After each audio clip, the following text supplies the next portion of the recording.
150 ans, c'est un record. Le Pèlerin est le premier hebdomadaire de la presse française à souffler ses 150 bougies, à l'heure où le monde de la presse, des médias et de l'information est aussi bouleversé.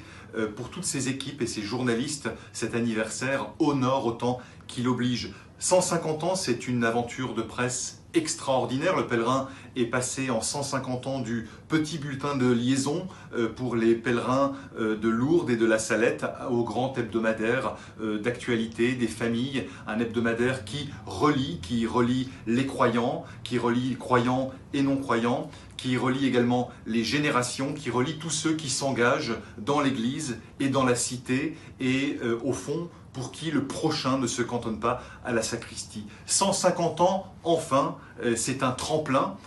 En plus, je dirais, d'un contenu habituel sur l'actualité, l'écologie, le patrimoine, la foi. Vous retrouverez également dans ce numéro une grande enquête sur l'attachement des Français à leur patrimoine local et en particulier à leurs églises et à l'appétence qu'ont les Français et en particulier les croyants à les ouvrir à d'autres usages que la messe pour que plus que jamais nos églises qui sont trop souvent fermées puissent devenir ou redevenir des lieux de vie.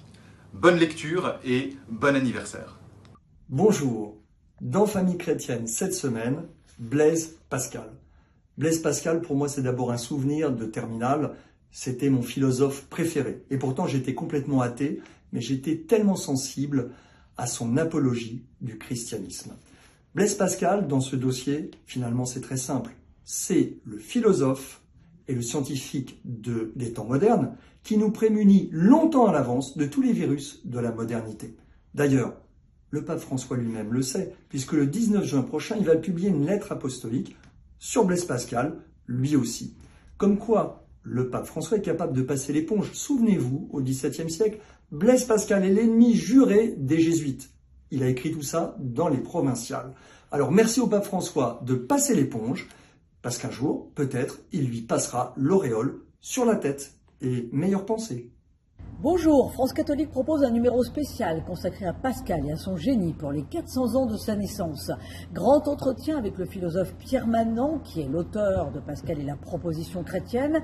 Il nous explique comment Pascal permet de penser la place de l'Église dans le monde d'aujourd'hui. Découverte aussi de la foi de Pascal, bien entendu. Et puis dans un registre historique, analyse de ce qui fut la terrible confrontation du XVIIe siècle entre les jansénistes et les jésuites à travers l'œuvre de Pascal, les Provinciales.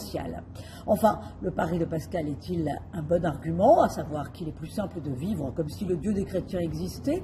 Le regard éclairé du philosophe Frédéric Guillot dans France Catholique. Et puis pour terminer, comme chaque semaine, le Tour de France des sanctuaires Mariot, halte à Notre-Dame de la Délivrance en Haute-Marne, une chapelle édifiée pour remercier la Vierge Marie d'avoir protégé la ville de Langres au cours de la guerre de 1870. Bonne semaine avec France Catholique, à retrouver sur abonnement ou sur france-catholique.fr. Bonjour.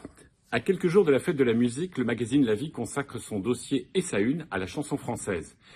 Patrimoine sans cesse renouvelé de notre culture qui marque l'histoire, la mode, les époques et traverse les générations. On le découvre notamment avec Arthur Teboul, chanteur du groupe Feu Chatterton, qui nous partage son amour de Brel, Brassens et Ferré et le parcours si particulier de son écriture. Dans ce numéro, nous revenons aussi à Annecy avec notre envoyée spéciale. Elle a recueilli le lendemain de l'agression au couteau de jeunes enfants les réactions des habitants, de la communauté chrétienne et d'Henri le pèlerin au sac à dos qui s'est opposé à l'assaillant. Enfin, nous consacrons 8 pages à une enquête qui a demandé des mois de travail à nos journalistes sur des accusations de violences sexuelles concernant plusieurs prêtres des missions étrangères de Paris, dont leur ancien supérieur, aujourd'hui évêque de La Rochelle, Georges Collomb. Un travail difficile au service de la vérité dans l'Église. Pour l'essentiel, c'est ce que vous retrouverez cette semaine dans La Vie. Bonjour, cette semaine dans Réforme, nous évoquons un incident qui a eu lieu à Jérusalem entre certains Israéliens d'extrême droite d'une part et ultra-orthodoxes d'autre part, et des évangélistes américains sur la question du prosélytisme.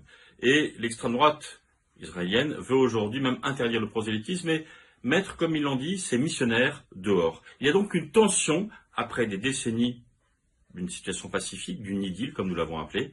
Il y a une situation qui est en train de se tendre aujourd'hui en Israël, et ce n'est pas la seule, évidemment. Et puis, Tension aussi en Iran avec ces jeunes femmes qui osent maintenant porter, justement ne pas porter le voile et marcher dans la rue sans porter le voile, ce qui est un risque majeur pour elles. Et puis Vassy. Vassy, dans l'est de la France, c'est une grange en 1562 où a eu lieu le premier massacre des protestants qui a donné lieu aux guerres de religion. Et bien cette semaine, il y a une grande célébration œcuménique pour dire que maintenant nous sommes passés dans un autre monde. Osons espérer que bien sûr cet œcuménisme va s'étendre au-delà de cette grange de Vassy.